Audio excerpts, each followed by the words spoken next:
A warm hello and welcome back here, ladies and gentlemen, to the TSRC GT3 series. We're back here for round 3 of the inaugural season of what has proven to be a great season so far, and what a great season it will continue to be. We're here at the historic American circuit of Watkins, Glen, newly added, of course, to the game of Assetto Corsa Competizione, and now our drivers of around about 20 will take to the course and prove who is best. It will be myself, Zach Sweeney, returning after missing last time out. Thank you, of course, to you and O'Leary for taking over and giving you a great broadcast as it was at the Nürburgring. But we're here in qualifying, 15 minutes then on the clock, and 15 minutes to get the perfect lap possible around this circuit that is around about 3.45 miles in length, and that's 5.5 kilometers for those of you in Europe and those of you that don't really like to do the American units so much. Personally from the UK, it's a bit of a mix of both, so yeah, we chop and change whichever we like. But yeah, 30 minutes on the clock, still waiting for the first round of laps to be put in. But if we look to those that are sort of relatively good in qualifying, of course, it was Van Vingeren in the AMS that took pole position last time out at the Nürburgring, so he's going to be looking to come in to today. He is on the grid. We have got a few that unfortunately can't make it today, but Van Vingeren is on the grid. He's going to be looking to make it 2 poles in a row, back to back from 2 weeks. And of course, Jamie Nuttall in the pros was the pole position sitter by quite a hefty margin as well, about a couple of attempts clear of Derek Sun in second place. So coming into today, they're going to want to get onto the best foot possible. On board with Matteo Brignara, who last time I was here didn't have the greatest of races at Kyalami, and unfortunately did fall just a little bit short, and did look good for pace. He crosses the line and is going to start his first lap in the Audi R8 in towards T1. It does dip down quite a lot. You do have to be quite focused on your braking point. You can't really get complacent as the track does dip away from you through in towards T2, and then you head uphill towards the S's. And again, pretty much flat out in these GT3 cars, but a very sketchy bit of the circuit if you're not careful in race conditions. Through the right-hander of T3 through the S's, and then you head down this back straight, which is where we're going to see the prime amount of our overtaking action for the day, in towards the bus stop chicane. Then you really have to chuck it in and hope the car will stick. Use the curbs and then try and straight line the exit as much as you can. In towards the outer loop, then this long right-hand corner before you dip in towards the chute. And again, this track really is a roller coaster in many aspects. It dips and falls away from you at any opportunity through this left-hander, then very, very long in this Audi R8. And manages to get the car stuck using the extremities of the circuit to the right-hand side, as well as once again the track dips and then rises through the toe. Once more, a very long hairpin turn. He opts to stay to the inside, though, not going for a late apex. And now we've got a bit of a run down through the boot. And this little bit of a straight as before you get onto the heavy brakes once more. Again, another prime zone for overtaking. The track does open itself up quite a bit on the exit. You've got a bit of runoff to use as well, so expect a bit of wheel-to-wheel action here as we begin to round off the lap. Into the hill, this fast left-hand flick that you can take at quite some speed, and also is possible for some overtaking. Not really where we're going to see the most amount of action today, though. At the moment, it's Hamling that's on provisional pole position. A 1:45.467 is the gap to beat. And Sun just in behind with Crimson, 1.5 seconds. The pole for the AMS at the moment. What can Matteo Brignara do on this short run to the line off the final corner? Is it going to be provisional pole? No, it's not. With a 45.5. Only good for P3 at the moment as Smoggy takes provisional pole by around 4/10. 1 minute and 45 seconds dead is the time to beat, but we're still just shy of 11 minutes left to go in this qualifying session. Still a lot left to be decided. So people are going to still be trying their best, just getting the bankers in at this point. I believe it's sort of that time where you just have to get into a lap, you have to get into a rhythm and sort of set one to have as a basis, because if you go into sort of the final couple of moments with not really much of an idea of what you're doing, and obviously not with that rhythm, not acclimatized to the car or the circuit or the track conditions or anything like that, it can be difficult to put all the pressure on that final lap. And if you mess it up, you're at the back. So it's always good to have this first lap as a banker, and then it does help for the latter stages, just to alleviate that pressure and make sure you can push to the absolute limit for that final lap. So it should be a really good showdown for pole position. Still Smokey leading the way though. Hamling still, as I say, just shy of 5/10 back. Not very close between first and second, but from then on down, Hamling and Suristo and Brignara separated by just over 1/10 of a second between those three drivers. So really not much in it at all. Same too with Son and Volodya, the margin of 2/1000ths of a second. But can the Porsche improve? He does indeed, up to P3 and on to the second row of the grid, just ahead of Suristo. Not by much either, as Hamling also improves to reduce the margin to pole position by 1/10.5. Matti Brignara also to round off his second lap of this session. What's it going to be? As with the yellow flags in the first sector, of course, without BMW stops. Brignara goes to the front row. 6/100ths of a second back off the pole position sitter provisionally of Smokey, and this is Volodya. This is the Tiger Mercedes livery that I have most certainly missed. The Estonian is looking pretty strong on the third row of the grid at the moment in P6, just in behind Suristo by a margin of around 0.3 of a second. But he is on this lap. Is he improving? Is going to be the question. Through the final corner is going to be really sketchy actually, as he does indeed decide to pull his way into the pit lane, and that's what I'm talking about. In race conditions it can be sketchy because the entry to the pit lane is on the apex of the final corner. So if one driver is coming into the pit lane, the other driver behind isn't so clear on what they're doing, it can end in disaster quite easily. So something to look out for in the race. Hopefully it doesn't be settled by some drivers being numpties and driving into the back of each other, but that does remain to be seen. Suristo, number 97, across the line, taking an oddly shaped line, but it works for him, up to P4, second row of the grid, and still proving to be a pretty close qualifying session actually, as we still wait for the final couple, the likes of Jamie Nuttall, who was on pole position last time out at the Nürburgring, and if memory does serve me correctly, I'll pull up the results as well just to double check, he did win the race, and by around about the margin of about 16.5 seconds as well at the Nürburgring. So he's coming into Watkins Glen on a charge, leading the championship, of course, naturally in this Honda NSX. So is looking to make a statement. Runs a little bit wide though off the exit of that left-hander into the penultimate corner now. Going to cost him just a little bit of time, as we are now halfway through our qualifying session. We'll go into around about a 40-minute race, I'm being told. Adjusted race length, of course, due to the lack of sign-ups, unfortunately. We still have a decently sized grid, though, so it should still propose itself to be a good chunk of action. Jamie Nuttall, on his first attempt, goes into P5. And still 0.4 off a position of Smokey, but don't forget that Smokey has had a couple of laps to get acclimatised to the circuit, to get acclimatised to the conditions. As you can see in the top right of your screen, track conditions are green. The temperature is 23 degrees Celsius, which isn't optimal really at all. The track green, and that means there's no rubber being laid down at all. Usually on an optimal circuit, it's had a few minutes, had a few laps of cars going around it, laying some rubber down on the racing line, which improves the grip level. But at the moment, they don't have any of that, which is certainly suboptimal to say the absolute least. So again, it's going to be quite slippery out there, not going to be too as optimal, so it does take a while to get acclimatised too, and of course as the session progresses, so too will that track evolution. As cars go round, rubber gets laid down on the racing line, and then that adds to the grip. So expect times to come down towards the latter stages of this session. Eric Larson, the 47, currently P8, and a couple of tenths off Volodya in P7, looking to improve upon that in the Porsche. A car to look out for actually here at Watkins Glen. From my experience, the Porsche is a very pointy car. If you turn, it will turn. Of course, you have to be quite skillful to master it. It's not exactly the easiest car in the world to drive by any stretch of the imagination. So you do have to watch out. Maybe I'm just bad. Maybe it's just a skill issue. I don't know. Might be a me issue, but again, we'll wait and see on that front. Eric Larson through the final couple of corners. I believe that is Jamie Nuttall just in behind on his second run as well, currently P5. So look out for him on the timing tower if he has managed to improve. Eric Larson on the run now. Let's see what he can do as he crosses the line. It's an improvement up to P7. Jamie Nuttall, look up for him. There he goes onto the front row. 0.07 of a second off Smokey, who still holds firm in pole position. Guillaume Hamling in the Ferrari. Very high Ferrari, it must be said actually. He's the only one on the field, or at least inside the top 18.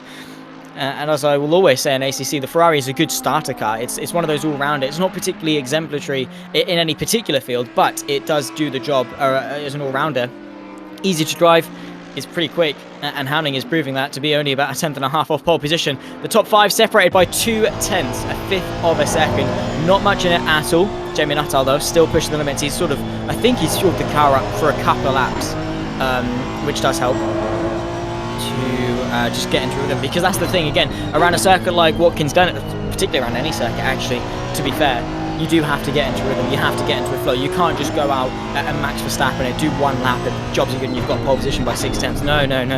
You have to go out, get into a flow, learn the limits of the car first, learn the track conditions, and then once you've got that rhythm, once you've got that flow, you bounce off, you do a good lap, then you go again and you do an even better one. You've got that basis to, compare yourself to, and it's something to push for. So that's why I always, doing 2 or 3 laps on a run, if you can, of course, if time allows, rules allow, and tyres allow.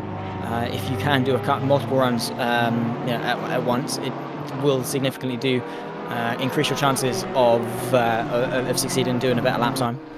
At least in my personal experience and what I've seen from multiple drivers as well that I've spoken to. Jamie Nuttall through the final corner. He ran a little bit wide off the exit of the penultimate one, which isn't great, but on this run to the line, 1/10 of pole at the moment. Soristo actually did just miss it. Tip Smoggy to provisional pole position by 2/100ths of a second, 23 thousandths of a second. 44.962 is the margin, and still the gap between the top 5 closes. 1.5 tenths now is the margin.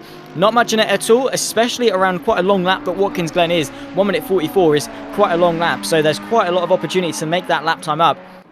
So surprisingly very close. Last stages of qualifying now, 3.5 minutes left to go. Guillaume Hamling across the line didn't quite improve. Well, he did actually, but not enough. A 45.105 is his best, but not quite enough to tip Mattia Brignare in P4. Look out for these 5 though in the race, especially actually Sun. Don't count him out either. 81 thousandths of a second off of Guillaume Hamling in P5.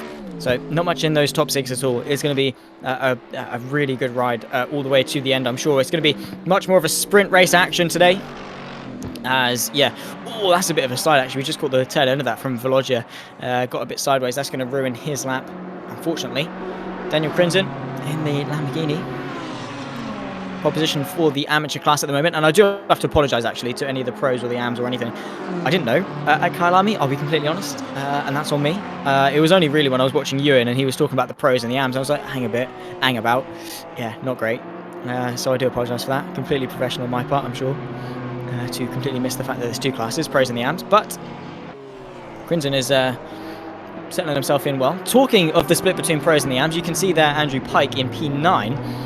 Marginally quicker than Matt Acton in P10, but not even that much quicker than the pollster of Daniel Crimson, who was pole position for the AMs. Having a bit of a banter before we went live a couple of hours ago, and yeah, Pike, what's going on, mate? There he is. Cut to him. Fantastic timing from the broadcast director, but yeah, into the bus stop chicane. He's pushing for P9. He's doing really well. He's around about, I think, P10 or something in the standings, so he's certainly no mean slouch. However, he's what's going on? Needs to step it up a little bit, I think.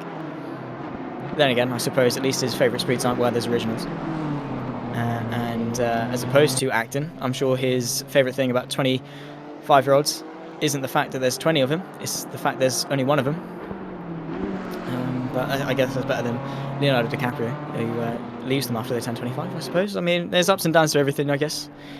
But yeah, Pike and Acton, they obviously a bit of bad blood between the two, or just some friendly banter. Either way, and actually, as Crimson goes into P9 with a decent lap, actually goes quite a bit quicker than Pike. I say quite a bit; it's not by much, but yeah, no, he's tips him and gets himself into P9, which for an AM is really, really good. Well, I guess for anyone actually is really good, let alone for an AM. So pole position for the AMs, and of course P9 overall. Not at all that bad by any stretch of the imagination. The gap between the front 5 though still very close. The top 3 separated by 4/100ths of a second. Andrew Pike will stay on board with him as he approaches the line. Final couple of laps now. As soon as the timer ticks 0, that is it. That's your final lap done and dusted. You've got to get that lap done, and then that is it. Mattia Brignare, P4 at the moment. Just over a tenth off pole position. What can he do? He's going to be pushing for it through this final corner. One of his final laps in this session. Is it going to be better than the second row? Across the line, it's pole position by a fairly hefty margin as well, a 1:44.832 for the Italian. and Suristo might need to have an answer for that one. It's going to be very close between our top 5. Of course, as the track improves, then the track gets quicker. It will help, but can Suristo, Smoggy, Nuttall or Hamling have any answer to the pace that Brugnara has pulled out of the bag in this session? Only time will tell, but as the clock strikes closer to 0, we'll have to wait and see. Derek Sun through the penultimate corner. Checkered flag his way. Final corner's out. Smoggy less than a tenth to Brugnara. He managed to close the gap by not enough. Into the pit lane. Hamling also in. We'll have to take a look at Suristo and Nuttall. My eyes are absolutely glued to that timing tower. Sun across the line. It's not an improvement from 6th. It's an improvement on his lap time, but not in terms of position. Jamie Nuttall, P4. 1.7 tenths off pole position of Mattia Brugnara. Has been the tale of qualifying, how close it's been between our top 5. For now, it's all going to be settled as they go into what will be a 40-minute race here for round number 3 of the TSRC GT3 season number 1, ladies and gents. I hope you are all enjoying over on the TSRC official Twitch. And if you do want to get involved, mid-season sign-ups will be open very soon. If you do want to get yourself involved, it's a fantastic league with some fantastic racing, great atmosphere, of course, as well. And you can definitely tell that all the drivers do enjoy what they're doing. Oscar Suristo through the final corner for his final lap in this session. He's currently P3. Can he improve upon that? Can he get himself up onto the front row? Only time will tell. A decent run off the final corner.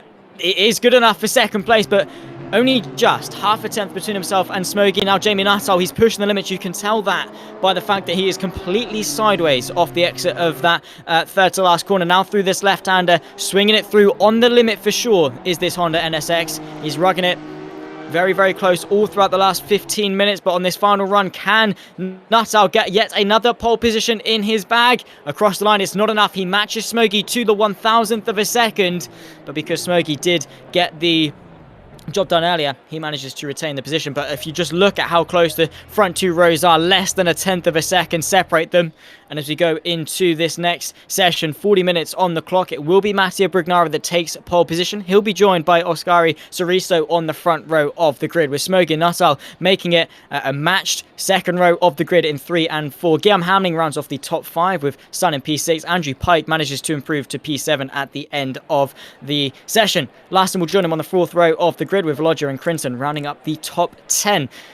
Coupland in P11 with Scott Ticehurst P12. Matt Acton only good enough for P13 just in behind. He'll be joined by Mav on the 7th row of the grid to his inside. Van Wingerden P15 for the AMS. P3 overall in his class with Kahn, Lambert and Werter rounding off the top 18. Not entirely sure if there is anyone beyond that. 1 minute and a half left to go in this race. Will join us back in just a moment. Before we get rolling for the formation lap. Then, of course, we get underway for a 40-minute race. Do not go anywhere. The action is soon to come.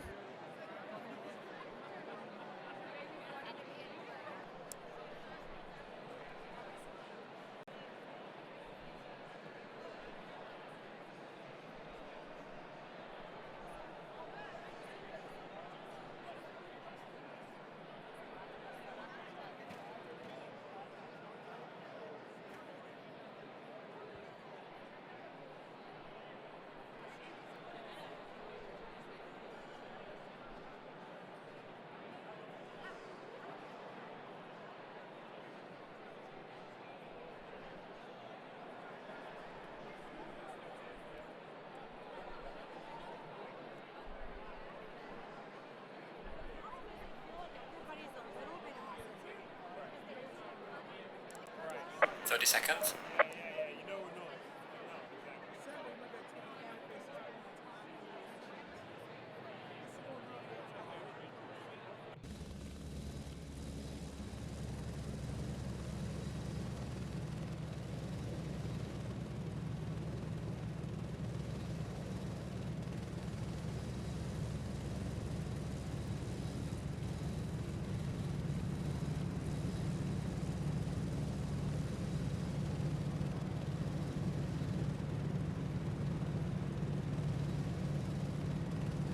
And we're green for the formation lap. Mattia Brugnara, after a stellar pole position showing in qualifying, will lead them round before we get underway for 40 minutes on the clock.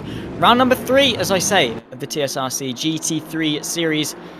Season number 1, the inaugural season. And what a great season it has proven to be so far. We take a look at where we have been. We take a look to where we're going. Of course, we started the season off at Kyalami, then we went to the Nürburgring today at Watkins Glen in a week's time. Or I should say actually in 2 weeks' time. Of course, there's a bit of a break before we go to Zolder, Bathurst, and then we round off our 6th race season at Suzuka. A fantastic calendar filled with historic circuits and ones that should bring about great racing. Hopefully today will be a similar story, especially with how well it's been poised after qualifying. Brignara on pole, as I said, just before we went underway. Saristo alongside with Smog and Natal just in behind as well, less than a tenth of a second covering our front 2 rows. Hamling in P5 as well. Sun, Pike, Larson, Vlodja and Crinson round off the top 10. Those are the ones to look out for. They are very, very close on pace, each and every one of them. And Scott Tysers not taking to the formation lap. He's in the pit lane, which tells to me that he didn't press drive before the timer hit 0 for the formation lap. Same too with Mav. So not entirely sure what's happening to them. They're going to have to take to a pit lane start, which is less than ideal, actually. It must be said. It's not great, which is to be expected. I mean, sometimes, like on certain platforms like iRacing, fantastic sometimes if you're trying to get your license points up, get some decent SR to start from the pit lane and make your way up the field through incidents and crashes and things like that. But when you're fighting in a championship for points, it's not the best way to start, unfortunately for them. So, yeah, P17 and 18, they are towards the back of the grid. And will be eager to work their way forward, I am sure. Matty Brignara taking it nice and slow on this formation lap. We were teased a little bit. Teased just a little bit. Sorry, I lost my train of thought there. Had a blonde moment. But just teased with changeable weather conditions, which for the moment isn't forecasted. It seems to be dry throughout, so fairly straightforward for the drivers, maybe to some's liking, maybe to others' dismay. Not entirely sure. Depends how you feel about wet weather. But it is certainly dry for this time being, so at least it's going to be straightforward. Same pit window rules apply as well, 15-minute pit window. And they have to come in to change tyres and fuel as well. So it will certainly play a factor. We're soon to get underway here for round 3.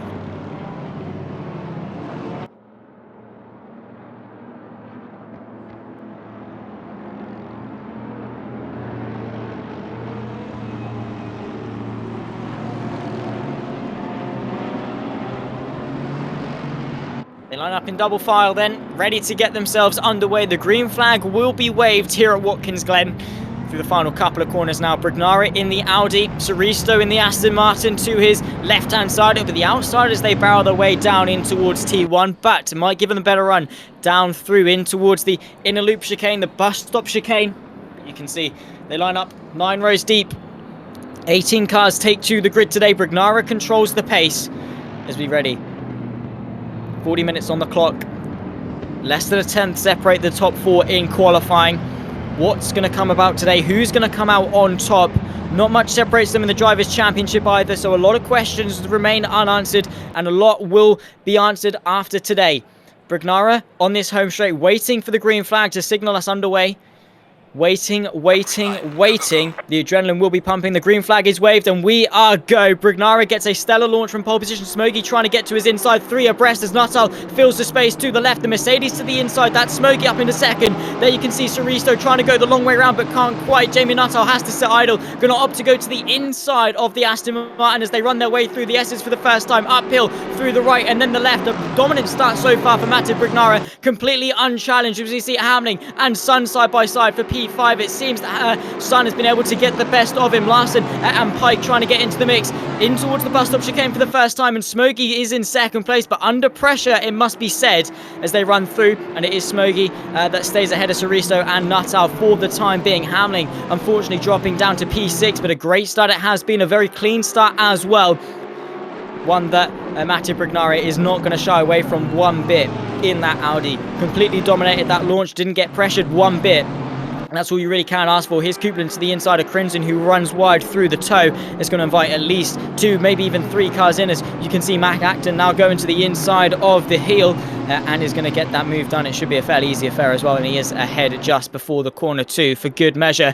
Single file then as they run down the hill towards the braking zone and trying their absolute best to stay in touch, especially the top 4. You can see Brignara's lead has been chopped a little bit by Smokey.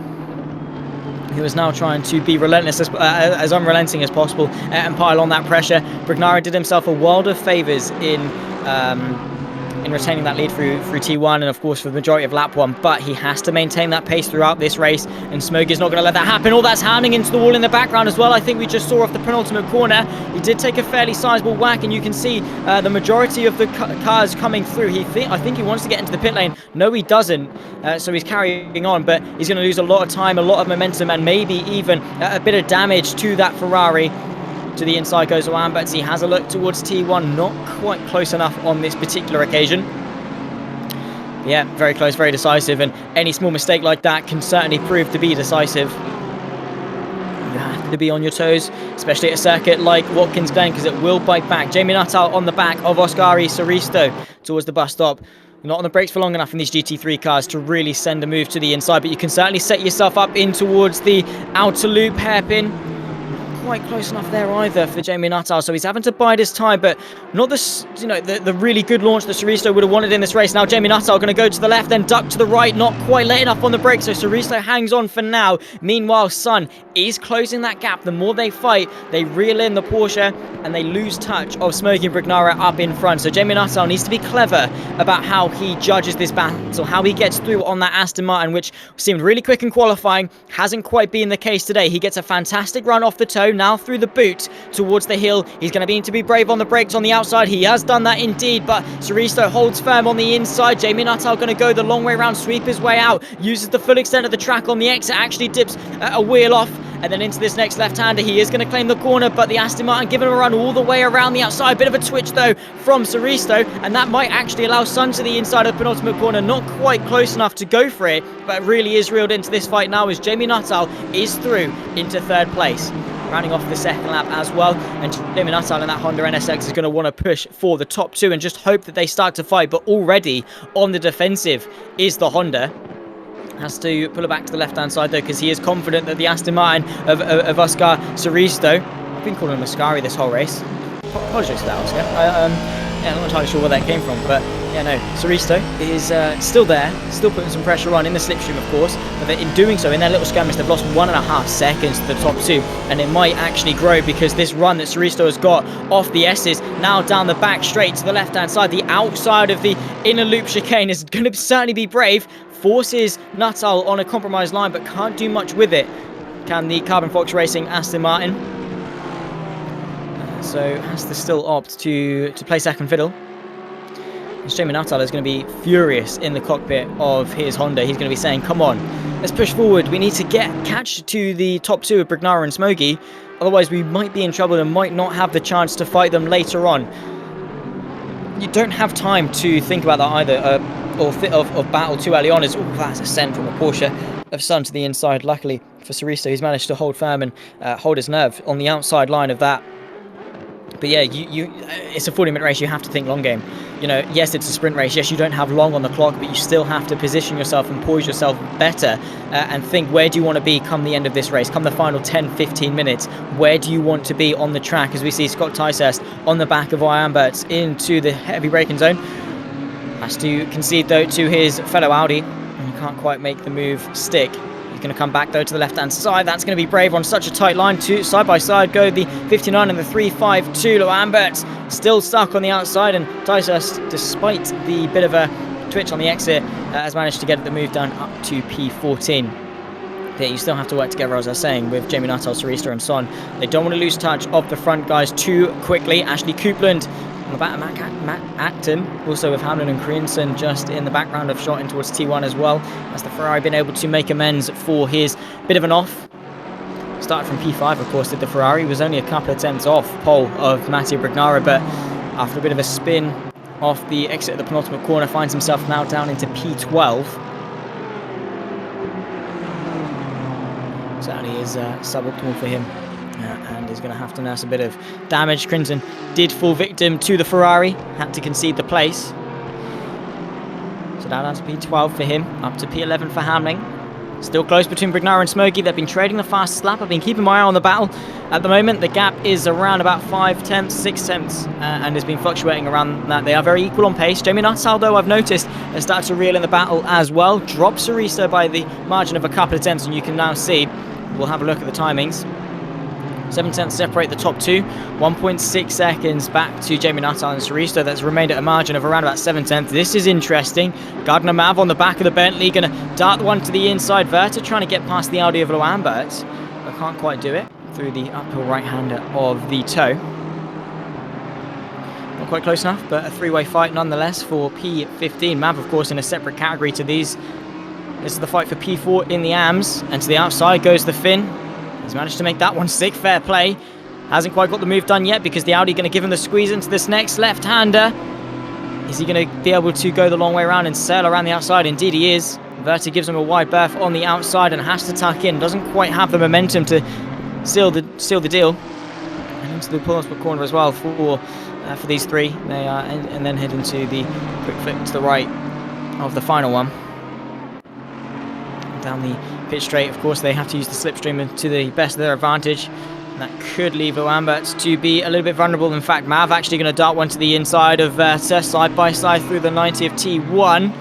Bit of a twitch from the Bentley as they run through, now uphill through the right hand of the first of the S's. It's going to be difficult to keep his nose pinned on the outside for Nico Verta, but he certainly still has a chance if he can tuck back in and utilise the slipstream down towards the bus stop chicane, the inner loop.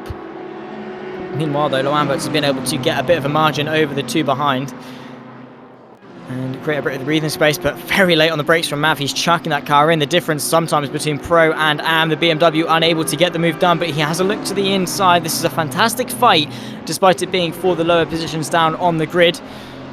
Now Lambert's having to go defensive into the next left-hander, but the BMW has certainly been brave on the brakes and brave around the outside too. He's going to keep him honest. Has the Audi got the position? He doesn't run him out of circuit on the outside line. That gives the BMW of Gardner Mav the inside line, and in fact is ahead before the corner. You can see Nico Verta trying to get into the mix as they go on the brakes, but has to back out of it in the end. Very close between our two leaders of Brignara and Smoggy as well. 0.3 of a second as they went through the previous timing split.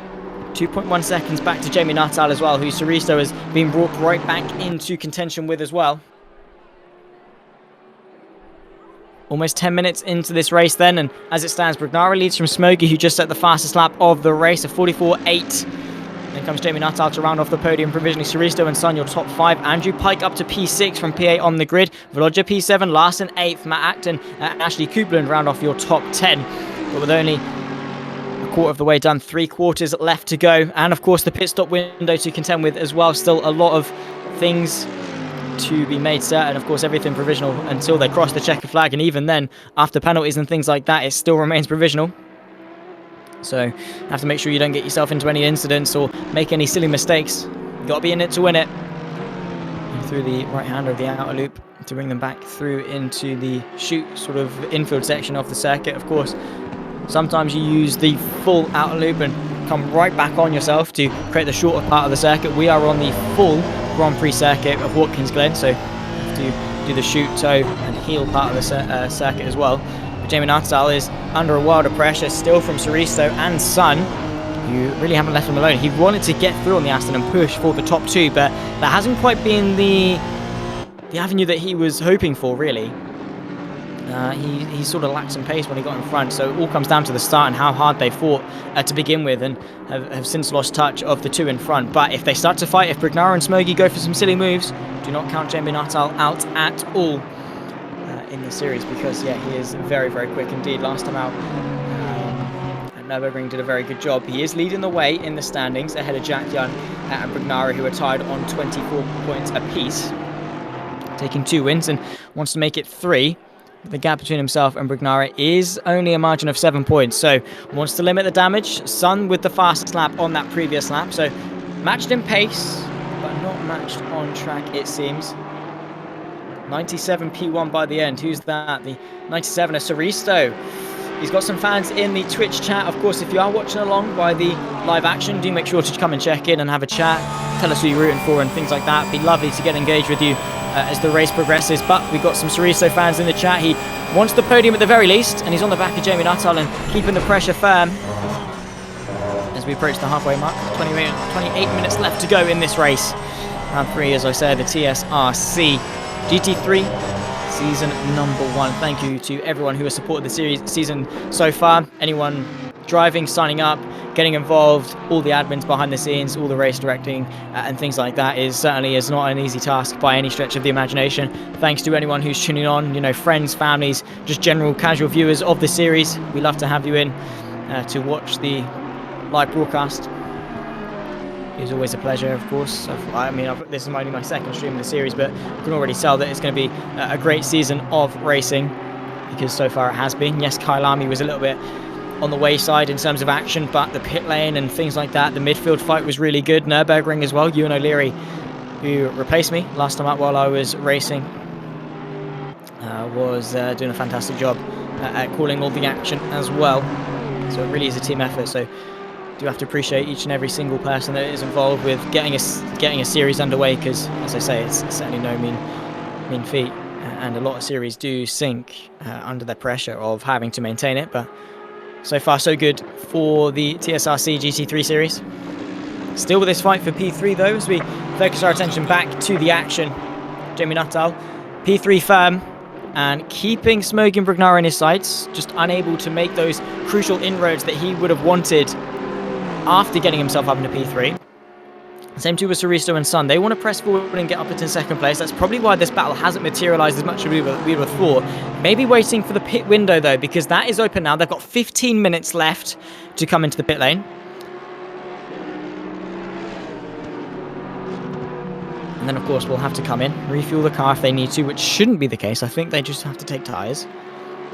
Might be corrected. Of course it is only a 40-minute race, so it might be a little bit different in terms of fuel, as opposed to the normal 1 hour and 15 that we usually have. So it might just be a case of changing tyres. Ooh, Sun looking feisty.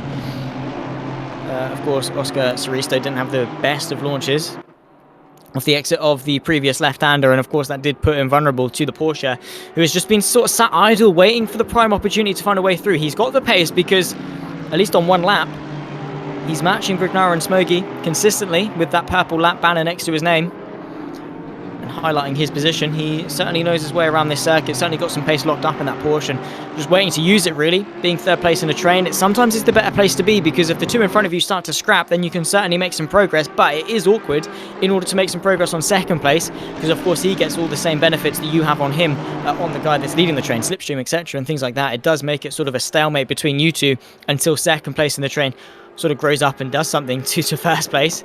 To the inside, Sun though, having a little bit of a look, maybe just filling the mirrors, I think, more of Soristo than anything. Just to say, hey, I'm here, don't make any mistakes, because I will certainly pick up the pieces. Of course, that will be to the dismay of the driver in chat of Daytona, who was rooting for him. He's going to be hoping that Soristo can move forwards as opposed to backwards, but yeah, it's motor racing, doesn't always go your way. Oscar Soristo. Nuttall having to go defensive. All this could get feisty into the inner loop. He is obviously on a compromised position. Same too with Brugnara and Smoggy. They're quite close. Sun goes wide. Really not good for him. Having to cut across the grass. He's going to lose a world of time on the two in front of him.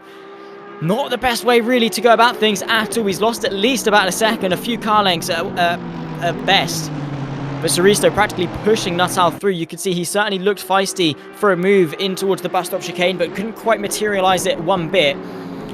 But Nuttall, you can definitely tell, is starting to feel the pressure. But now is the perfect time to start to stop fighting, because you can see that Brugnara and Smoggy are certainly getting into the mix of each other, getting into the heads of each other, and that's then when you can close the gap. But hey, if he wants P3, he wants P3. If he doesn't want second or first, then that's on him, and he's going to push as hard as he can for P3. But in my personal opinion, I'm sure in the opinion of many other drivers as well, it's going to be better to work together, at least for now. I'm not saying that you have to say that as it is right now for the rest of the race. No, just put it aside for a moment, stop fighting, catch the guys in front, get in front, and then set it a little bit later when you're in a better position. It's just that mutual agreement between drivers to say, hey, come on, there's no point fighting now. What is the point fighting now? Fight for P3? First and second are up there. Let's work together a bit, mate.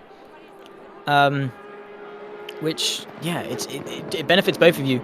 As opposed to fighting, you lose touch of the two in front. You might actually bring the likes of Son, Pike, Vlodger into the mix as well if you fight too hard. So stay on top of it, is all I can say. But Soristo, they're so closely matched. That's the thing. In qualifying, our top four of Brugnara, Smoggy, Nuttall, and Soristo separated by less than a tenth of a second. 83 thousandths of a second separated them. They're so close on pace that now there's a bit of a gap. There's not much of a differential. There's not much of a delta between them for the likes of Nuttall or Soristo to close the gap unless something happens between Brignara and Smoggy. So that's the issue that they're facing right now. Yes, they're really quick, but so is the two in front of them, which means that they can't really close the gap as much as they want to. So as much as Jamie Nuttall is matching their pace, matching it isn't all too good if you're 1.9 seconds back. And again, it all started at the start. You saw Brignara got away well, Smoggy got away well, got up into second place and didn't look back. Nuttall and Soristo started to fight over third place rather than prioritising the long game. And it's come back to bite them in the backside, which is unfortunate for them, for their race. It's not all over yet though, still got over half the race left to go, still got 10 minutes of this pit window. No one opting, at least for our top 5 to come into the pit lane. Top 10 as well, I think, actually, if I'm correct. We have got Van Vingerden into the pit lane for the AMS, but still waiting for the majority of our top 5 to come into the pit lane, but we will certainly stand by with that one.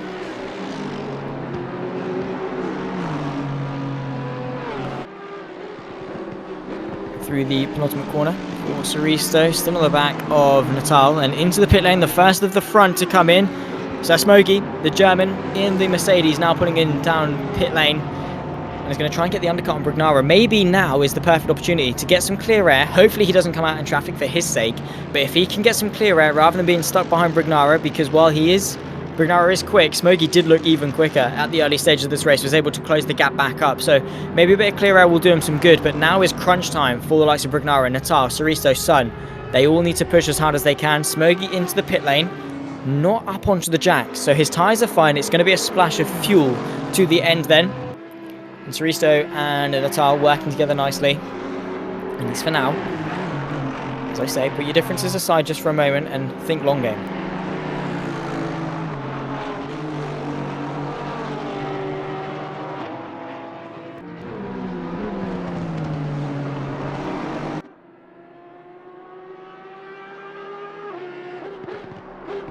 One-tenth separate them, not much at all. Stop go 30 for Sir Smoggy though. That is detrimental for his race.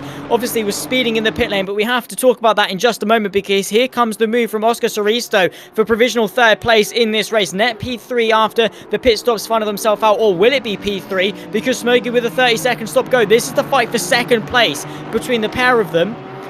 And Soristo is trying to get the move done, but unable to for now.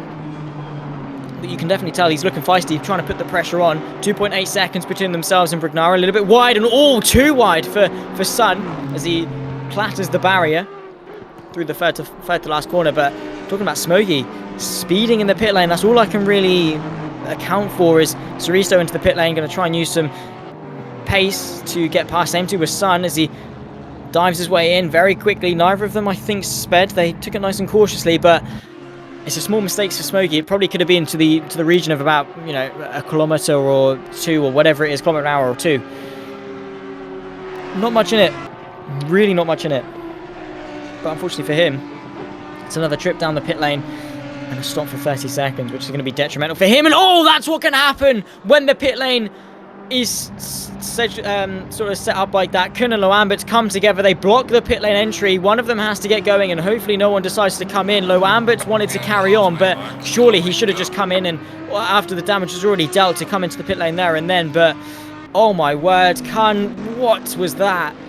Taking the exit at the final corner like normal and then cutting his way back across the circuit is always going to end in disaster, and he's stopping the way for the Mercedes. Oh my word.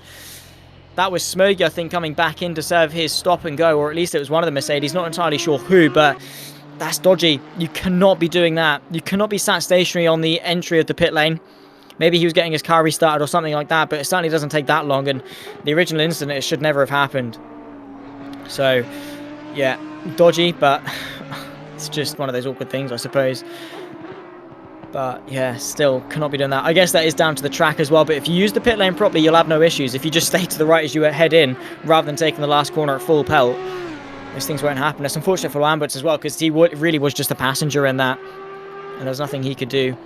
Brignara then, is he into the pit lane this lap? Yes, he is. From the lead of the race, is Nuttall going to follow him through as well? He is. See, that's how you do it. That you know, Jamie Nuttall setting the standard for Hondas to come into the pit lane. But from second place, it's now a race against time versus Soristo and Sun, who are out on track at the moment with some nice clear air too. So we'll have to see and look at how quick their box time is, how long they're stopped for. as we enter the final half of this race. 18 minutes left on the clock. Brignara goes stationary in his box. Soristo now coming through into the heel. I think, actually, let me have a look at the track. It is. I know my stuff. American tracks usually aren't my forte because, yeah, just not really ever been particularly interested in American tracks, but I'm learning bit by bit.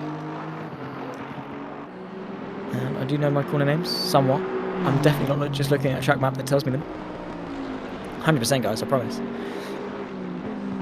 Soristo now through the final corner. Now it's going to be close. We're going to take a look at Natal and Brignara and see where they are. Has the Aston Martin been able to pull a worldie off this one? Brignara now leaving the pit lane. Same too with Jamie Natal as they head in towards T1, the 90. They're going to take a while to get up to speed. Now heading through the right-hander. Now where is that Aston Martin? He's going to come out behind him, but with the momentum, Jamie Natal needs to get up to speed as they head through the S's. Can Soristo get the run? He's not got the advantage relative-wise to Natal in terms of speed. Through the final part of the S's, down the back straight. And Natal's actually been able to gain a car length or two in the pit lane, so really well done to him. But Brignara has also been able to stretch his advantage out in front and looks comfortable really for a race win, you would have to say, in this race.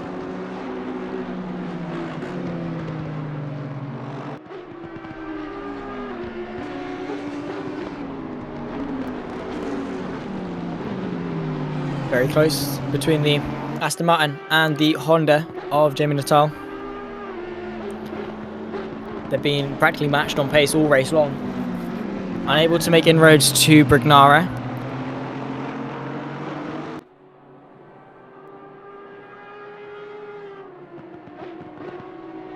And have been sort of head and shoulders above the rest of the field. Have our top four, of course with the addition of Sun, who now joins the top four actually.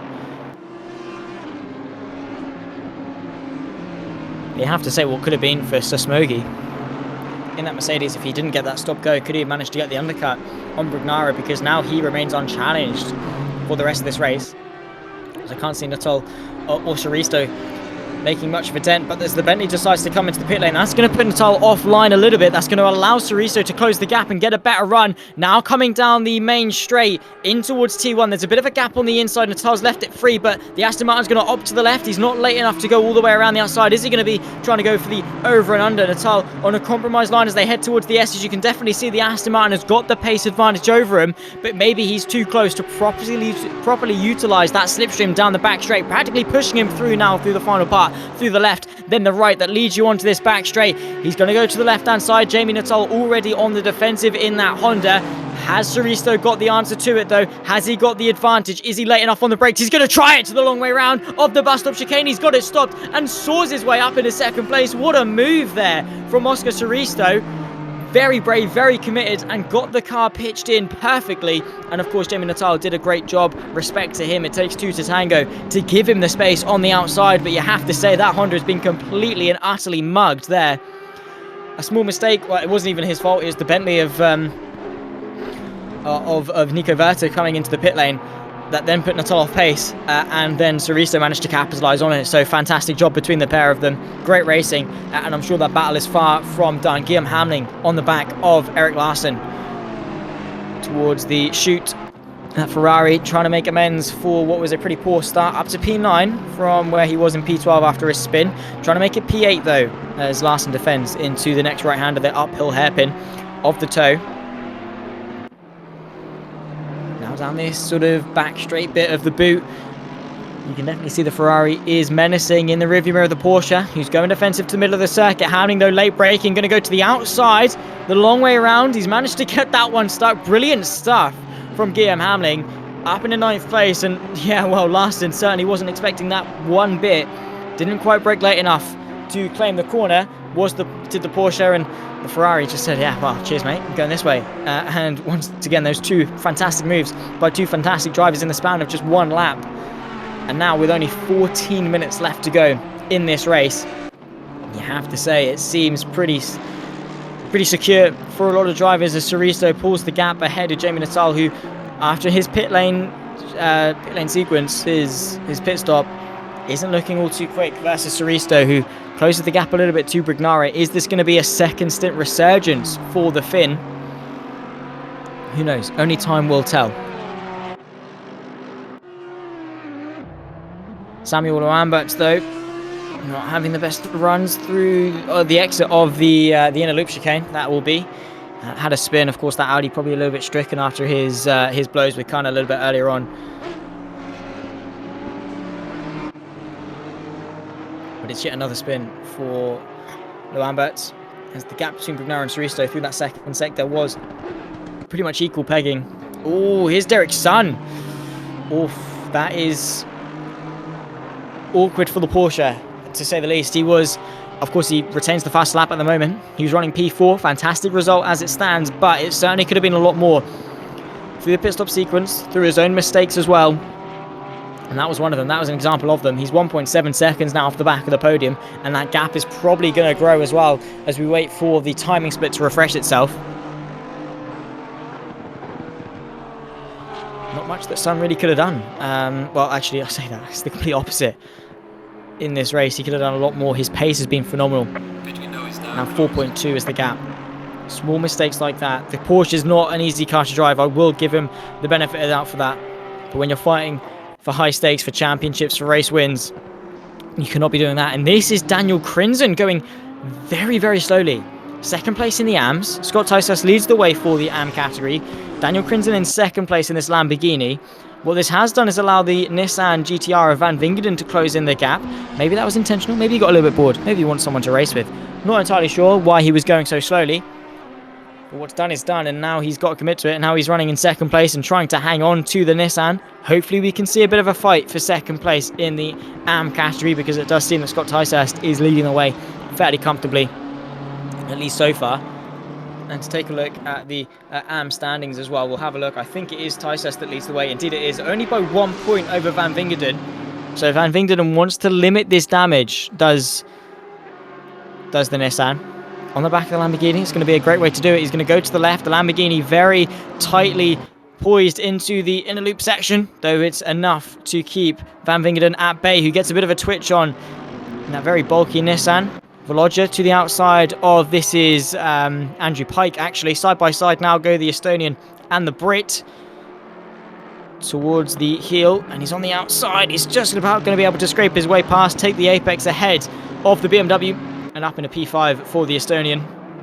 Great stuff in that Tiger liveried Mercedes, but Andrew Pike's going to try and get past him once more. A bit of a twitch from the Mercedes is going to allow Pike to close up.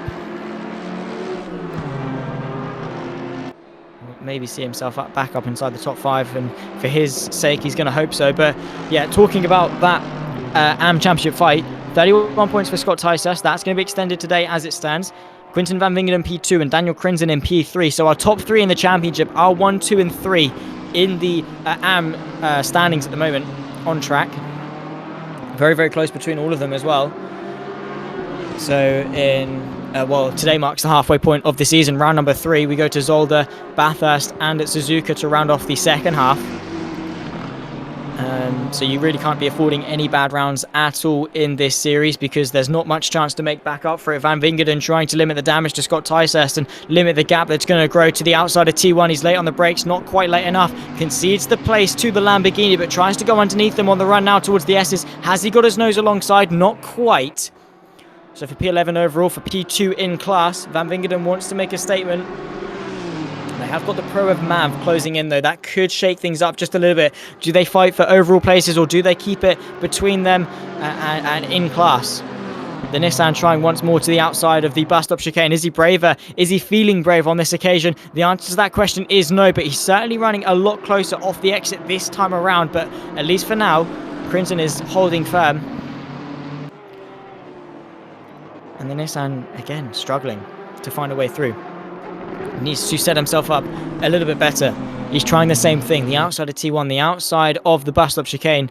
It's insanity. You can't be trying the exact same thing over and over again and expecting a different result. You need to try something different. Set up the move a little bit earlier. Put the Lamborghini offline. Put some pressure on. Send a move. Send a dummy. Send anything you can if you're that desperate to get the move done. He is very close now, coming off the exit of that last right-hander to the outside once more of the heel. Is he brave enough on the brakes? Once more, the answer to that question is no, but he is going to try and keep his nose on the outside. The Lamborghini of Crinzen does give him the space, to try and seal his way through to the inside of the next left-hander. Is the Lamborghini of Crimson going to try the long way around? He can't physically do that. Runs out of track, runs out of momentum, and up in a second place in the AM category goes Quinten van Wingerden.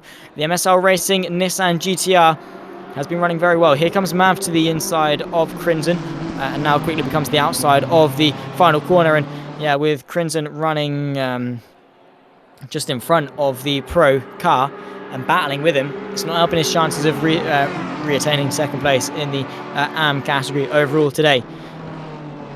This is the fight for P7. Matt Acton, Guillaume Hamling, and Eric Larson. In fact, yeah, that is Eric Larson just in behind, I think. I'm not entirely sure. It's an Audi, and I think it's Eric Larson, but of course with how the standings and the timing splits are in ACC, you can never really tell until you get to the next split and then it refreshes.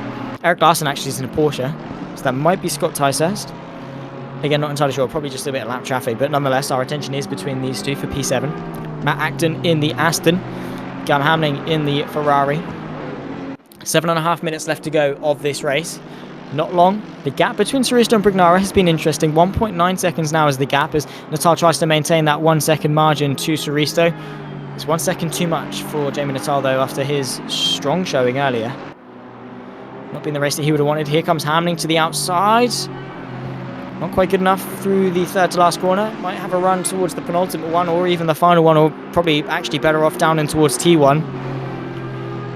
Has to follow what we're expecting to be, I'm going to say, 4 laps left of this race. Not long. Hamling now down the back straight. Pulls to the right-hand side. He hits a brick wall as he is no longer behind the Aston Martin of Matt Acton. And no longer having that hole in the air punched for him to carve his way through more efficiently. He has to do it all himself. That Ferrari going to be slowed down by the drag, so unfortunately for him was unable to at least have a look to the inside of the 90. But now might be a better opportunity. He's at a nice distance to utilise the slipstream. Down in towards the bus stop chicane once more. Not closing at enough of a rate though is the Ferrari, so he's going to make up this time through the corners because he's proven to be a little bit quicker. But then sort of hit an awkward speed bump in the sense that he can't actually find a way through versus the Aston Martin any longer. He's quicker, but getting past is one thing. And then, of course, staying in front is another. We've seen with Oscar Suristo and Jimmy Natal as well. Between the pair of them, they've traded positions quite a little bit over the course of this race, but it's definitely difficult to consolidate a move and stay in front unless you're convincingly quicker, which hasn't been the case a little bit further up and isn't the case between these two. Hamling looking to the inside. It's got to be an almighty send if you're going to look that far back. Or a different postcode, it must be said, for Hamling. But a much better run off that corner. Matt Acton once more under pressure. Is the Ferrari going to go the long way around? He's going to try it, but unless Acton is really kind to him, which he is, the Ferrari dips his wheels onto the grass. Matt Acton was probably a bit too kind there, I would say. But doesn't want to run his rival out of road and wants to be nice and respectful of him through the final corner again. And Hamling's still with no way through, it must be said. He's really struggling, and that is the thing. Being stuck behind a car, it can be so frustrating. Again, pulling to the right-hand side, but again, not having the run that he would want. To at least have a look to the inside, and you can just see he's so eager to get past. He's practically pushing the Aston through the S's, looking left and right, trying to find the space, trying to find the gap, but Acton isn't budging. He's so stubborn in saying, nah, this is my line. You've got to work your way past me, my friend. He's not even flinching to go to the inside to defend. He's staying firm on his racing line. But in towards the inner loop, you could see Acton there wasn't using the full extremities of the circuit, as opposed to Hamling, who was already all over to the left-hand side and using just that extra couple of millimeters, extra couple of centimeters on the track to maximize and to increase the angle that he takes that inner loop section, which is so crucial. You want to just chuck the car in and have so much speed through, and then be pointing in a straight line for the exit as much as possible, which gives you a much better run through into the right-hander of the toe. Uphill hairpin as we approach the latter stages of this race. Hamling has got a better run, but again, not quite good enough. That Ferrari hasn't got the legs on the straight, but he's staying to the right-hand side. Is he finally going to commit? No, he's not. Also looking to Suristo, 1.2 seconds now is the gap. 1 second is the gap as Natal closes the gap as well onto Suristo. So Brignara might be struggling in the closing stages of this race. It could come down to the wire. 20 laps completed. 2, maybe 3 more left to go. That is the gap. Our top 3, Brignara, Suristo, Natal. Brignara has seemed untouchable since Smokey got his drive-through penalty at the pit stop sequence, but Suristo has been on a late charge. Same too has the Brit of Jamie Natal, our championship leader as well. Don't forget, that gap has sort of remained at 1.1 seconds between Suristo and Brignara, but never say never. It's the closest the gap between himself and the race leader has been all race long. So maybe still a lot to be answered. We see Crimson on the back of Van Wingerden. Managed to get back in front for a moment, but then had to fall victim to him once more. So Van Wingerden up into second place still, as they were when we last checked back in on them. But Crimson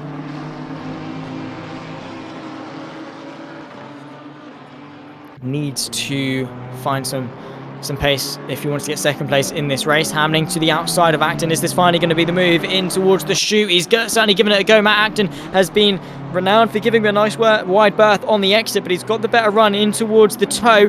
He's going to go to the outside, and Hamling cut straight off there on the apex. Didn't have an answer to that one at all. Wasn't quite committed enough on the brakes. 2 minutes left to go in this race. We're coming towards the penultimate lap, and the gap between our race leaders is 0.8 of a second. The fight between P7 and 8 also going down to the wire as Hamling puts the Aston Martin under a world of pressure, parks it on the apex perfectly, does Acton. Hamling pulling to the right. Again, trying the same thing. It's not working, but once more he's keeping his footing on the outside, and Acton says no, closes the door on him. Fair play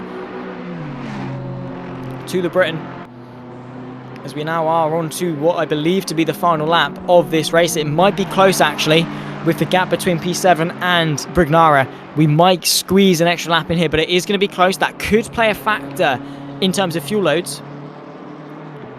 Guillaume Hamling to the outside, trying to go over and under once more.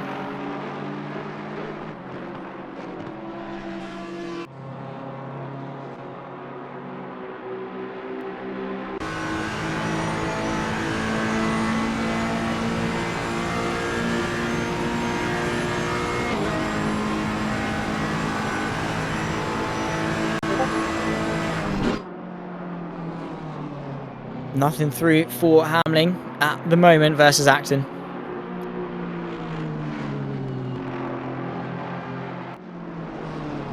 As we approach the closing stages of this race, there's not much in it at all, but the Aston Martin is struggling out there, but still holding firm, still keeping composure, which is the important thing actually. To stay composed, to not let the pressure get to you. Pressure does make diamonds after all, but it's one of those things you either thrive under or you crack under. And at least for now, Acton is holding firm and doing a really good job at dealing with it.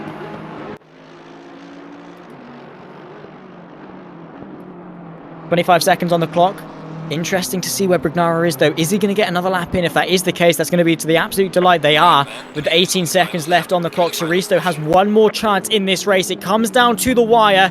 Jamie Natal as well, don't count him out if these two come to blows. He's in the slipstream. That Aston Martin has looked quick in a straight line. We'll have to follow this battle all the way to the end, or at least I hope we will, because 0.3 of a second, the closest it's been all race long. Suristo with a resurgence of pace. The timer ticks 0. White flag is out. Final lap of round 3 here for the TSRC GT3 series, down the back straight for the final time. And the Aston Martin is breathing down the neck of Mattia Brignara, who led pretty much from start to finish from pole position, hasn't looked back since, hasn't been under any pressure whatsoever, at least in this second stint. But it all comes down to this. This is probably going to be Suristo's most important lap of his career.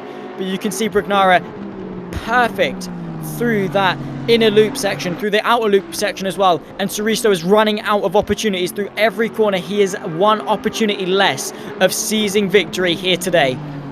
Through the toe for the final time, he's going to need to get the best run possible through the boot in towards the hill, but now with only 4 corners left in this race, it seems increasingly unlikely, and it might be Mattia Brignara's day to take victory here from what has been Natal for round 1 and 2. Could Brignara finally have his redemption after DNFing in Kyalami with pole to flag victory Final couple of corners, it's going to need to be a late send. 2 more corners left to go in this race. Brignara seems perfectly poised to take victory here through the penultimate corner. This flick to the left. Has Suristo got any answer into the final corner? You can certainly see he's absolutely pushing the limits. Is practically pushing the Audi through the final corner. Is it going to be a drag race to the line? You can see the Aston Martin pulls out to the right hand side, but Matteo Brignara takes victory here at Watkins Glen.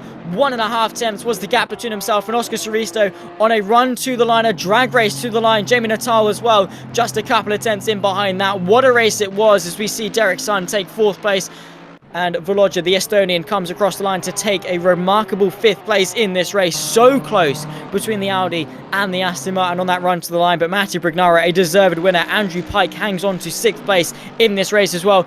Guillaume Hamling finally got the job done and gets himself up into 7th place, and Matt Acton in P8. Scott Ticehurst a few seconds later will come home in P9. This is Sir Smoggy, a driver of what could have been. Scott Ticehurst takes victory for the amateur class as well. P9 overall, not a bad showing for him by any stretch of the imagination, and stretches his championship lead at the front.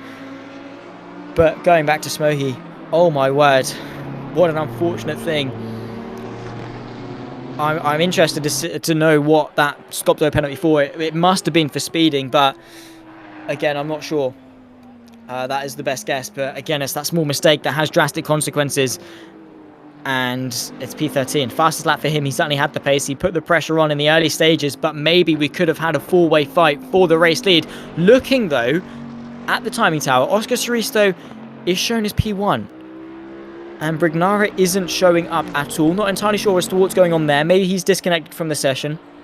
That is probably my best guess, but I'm not entirely sure. Again, provisional results, I will call it as Brignara is still the race winner.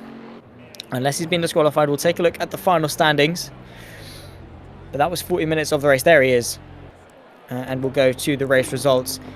It was Matteo Brignara, a pole to flag victory, but that certainly doesn't tell the whole story. He drove fantastically today ahead of Oscar Suristo in P2. Jamie Natal rounds off the podium in P3. His winning streak comes to an end, but his podium streak stays firm.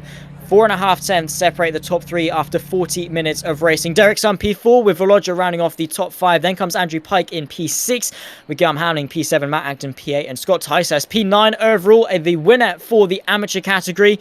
Gardner Mav rounds off the top 10 with Van Vingerden, P11 overall, P2 for the AMs with Daniel Crinzen rounding off the podium in the amateurs, P12 overall. Nico Verter comes home P13, P4 for the AMs. Sir Smoggy, after a really good race, a really good showing in terms of pace, P14, and the fastest lap for him, Loambert's P15, Eric Larson in P16 with Cullen Copeland rounding off the grid in P17 and 18 respectfully.